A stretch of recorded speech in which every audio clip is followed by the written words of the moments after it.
So today we are going to talk about Akaza versus every Hashira.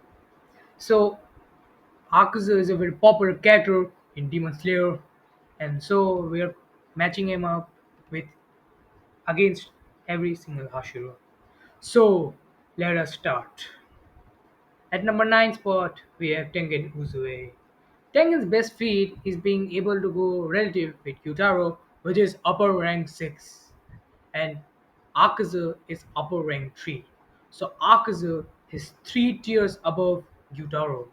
Hence, Tengen has literally no chance in beating Akaza. Even with his musical score, he will sadly lose against Akaza. Hence, Akaza no diffs Tengen. Now next Hashira is Shinobu Kocho. Shinobu Kocho is a very strong Hashira, no doubt. She was able to go she was able to hit Doma, but the thing is Doma was holding back, and every single statement that Doma made about her are lies because Doma is a canonical liar, so we cannot rely on that. Hence Akaza also no dips her. Now to the next Hashira, that is Mitsuri. Mitsuri in the Swordsmith village was a very strong Hashira. She was able to combat with Zohakuten very efficiently. So, she is a very great combatant against Akazu. But that's the case only in base Akazu. His compass Akazu was able to overwhelm Mark Gyu, and Mark Gyu is way above Mitsuri. Hence, Akazu with his compass beats Mitsuri low to medium difficulty. Now let's go to the next Hashira, which is Rengoku. As we saw in canon, Rengoku fought Akazu. He was able to combat him, but when Akazu used Annihilation Time on him, he did got killed. So Akazu beats Rengoku. Now the next Hashira, that's Gyu. Gyu in the Infinity Castle was able to combat with Akazu. But the thing was that Akazu was only using regular punches, and the reason behind is see. When Akaza fights with Tanjiro, he uses actual techniques. But when he fights against Margyu, he uses unaimed techniques. And Gyu does use 10th form against Akaza, as we see in the Sunrise Counter arc also. As well, he uses 10th form against Muzan, so he used 10th form against Akaza. And when we see Akaza and Gyu combat with each other, we see Akaza doing more damage to Gyu than what Gyu did to Akaza. So Akazu does beat Hugh at medium difficulty. Now the next Hashiro, there is Muchiro. Muchiro is a very powerful combatant to Akazu, and it is a fair fight to be honest. I think Muchiro is on Akazu's level, but not over Akazu. And now let us break down it into parts. So Akazu's best feat is Akazu, even when his compass was turned off, he was able to hit see-through world selfless Tanjiro. And see-through world selfless Tanjiro should have some kind of relativity to Muichiro since it trained together in the harsher training arc.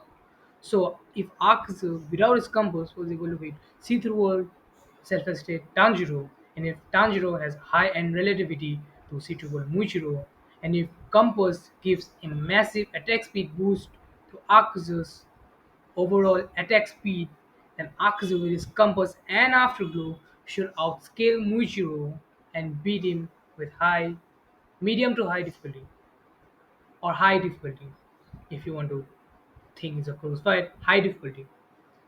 And I want to also say something that when Tanjiro and the see-through in a self state, Akazu got extremely threatened. And Muichiro is a little bit stronger than Tanjiro, so Muichiro is more than capable of training Akazu. And I think if Mucho is 7th form against Akazu, Akazu will get extremely trend, and when Akazu will see Mucho appearing and the reappearing in the mist to confuse him, I think Akazu would use Afterglow immediately on him and kill him. Since he used Afterglow immediately on Tanjiro when he got trend, and Mucho is stronger than Tanjiro, and he is more than capable of training Akazu. Now to the next Hashiro, we have Obanoi. Obanoi is a very strong Hashira, no doubt. But the thing that hesitates me to put him against Akaza is his stamina. We just see Gyu being able to compare with Akaza. So I think Obanai with his mark is stronger than Gyu. So I think Obanai can combat Akaza, but I don't think it would be enough to beat Akaza. Because in order to beat demons, we have to blitz him, and I don't think Obanai is blitz level strong faster than Akaza. So I think Akaza would eventually stamina drain him and out stamina him. So I think Akaza high dips Obanai as well. And if you're talking about say see-through world, Obanai has a chance, but I am still leaning towards Akaza. So Akaza with his full power high dips Obanai as well. Now to the next Hashira, we have Sanemi, and this fight can be Akaza's loss. But Sanemi, even in base, should have superior reaction speed to Akaza, since he was able to react to Moonbreaking level forms when Akaza got blessed by Koshibu. And but the thing is, Akaza has greater attack speed than Sanemi because of his compass. So I think Akaza can beat base Sanemi. But Sanemi with his mark was able to dodge longsword Koshibu attacks from a distance. So Sanemi should beat Akazu with high to extreme difficulty levels. Now let's talk about Kyomi. Kyomi with his full power does beat Akazu for sure. I'm not downplaying Akaza. Akaza is one of my favorite characters. But Gyome was able to straight up combat with base Koshibu and the same base Koshibu who blitzed Akazu. I know Koshibu was a bit nerved because of Sanemi's Morichi, but he still was able to do that. And Yomi was able to straight up trick Koshu and catch him off guard.